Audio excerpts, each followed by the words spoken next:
Alright, what's going on, guys? So today I want to touch on why we think Elden Ring is more than likely going to have a gameplay showcase at Gamescom. Now, I know I've already talked about this a couple videos ago, but I think a lot of you guys really didn't understand what I was saying, and I want to present even more evidence as to why Elden Ring is one of the only possibilities that could be shown. But as always, before we get started today, over 90% of you guys that watch my videos are not subscribed to the channel, so if you don't mind, go ahead and hit that button for me. That helps communicate to YouTube that my videos are worth putting out there. And I promise to keep you guys up to date on all the latest Elden Ring news. So let's talk about Gamescom. For those of you that don't know, Gamescom is another games showcase just like Summer Games Fest and E3 that tries to highlight all the new releases coming around the holiday season and a little bit further. Now in the past they've done in-person events in Germany, however like all the other games shows this year, this one is going to be virtual. It is also important to note that the opening night show is going to be hosted by Jeff Keighley, who as we know is the one from Fromsoftware wanted to show off Elden Ring in the first place.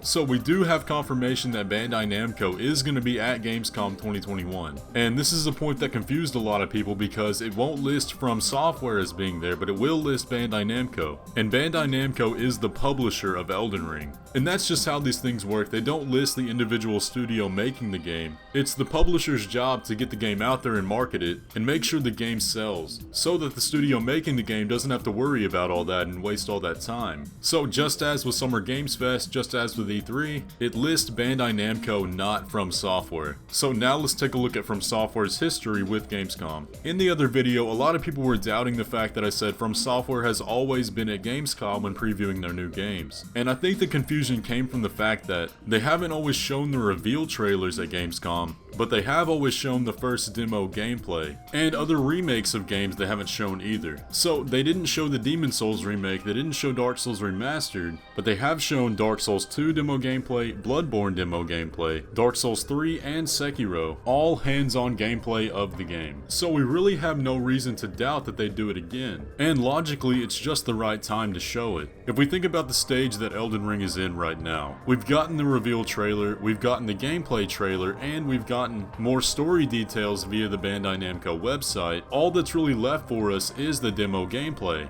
The game's coming out in January, and if we look at the timelines of all the other Souls games, they're probably going to be doing a network test of Elden Ring, which is going to need a few months to get all the kinks sorted out before the game launches, and they're not going to want to give players the gameplay experience before they actually show it themselves. So if they do show the gameplay at Gamescom, and that's August 25th by the way, I'm not sure if I said that, that gives them plenty of time to have the network test around the end of September or the October mark, with a comfortable cushion to get everything worked out before the actual release. And with this game being so big, I imagine they're going to need even more time than the past games. But what's strange is that both Dark Souls 2 and Dark Souls 3 with a release date in March had their network tests in October, and Bloodborne did as well. So already they're running on less time than all their past games. But I think it would still be logical to have the network test in October. With a max of only 4-player multiplayer and a lot more experience in this engine, I don't think they're going to need as much time, and they've probably worked out a lot of the major issues they could run into throughout the lifespan of Bloodborne and Dark Souls 3. And there's even more reason I'm confident that Elden Ring is going to be shown at Gamescom. Throughout all their new and upcoming games that Bandai is publishing, Elden Ring is the only one that hasn't shown actual gameplay and had an entire show dedicated to it. I know some of y'all were saying it might be Tales of Arise, but there's already tons and tons of gameplay for that shown on their YouTube, on other people's YouTube, and around news articles and outlets that have been reporting on it. The only other game that could possibly be shown is House of Ashes, but they dedicated their whole half-hour panel at E3 just to that game. And I don't imagine they do it again at Gamescom. Unless they've got some new IPs that they haven't talked about at all coming up, then they're gonna show Elden Ring at Gamescom. I mean, it just makes sense. The only thing that's kind of holding me back from saying I'm 100% certain about it is that we haven't had any insiders or leakers come out and say that it's gonna be there. But we are still almost a month out, and besides Omnipotent and Jeff Keighley, I don't really know anybody associated closely with Gamescom, but I'm sure the closer we get to it, stuff is going to start coming out, and I'm going to be staying on top of that for you guys. Now, I know there's going to be a ton of doubters about this. It's good to have a bit of skepticism, but I am not an insider. I'm just a fan like you looking at the evidence. I mean, we've got a 100% track record of Fromsoftware showing their demo gameplay on their new IPs at Gamescom every single time, and Elden Ring being the only game Bandai Namco has not shown demo gameplay for or given its own show. So objectively, with my bias out of the way, I think we can confidently say Bandai is going to be showing Elden Ring gameplay at Gamescom. Now, of course, they could come out and say they're not going going to be showing it. We are still almost a month out, but until that happens, I'm going to remain confident, and I am going to be streaming the entire event here on the channel. So if you want to tune in for that, make sure you're subscribed with notifications on. But anyways guys, that's going to pretty much do it for the video. I hope you enjoyed. If you did, leave a like on it and subscribe if you're not already, and I'll catch you in the next one.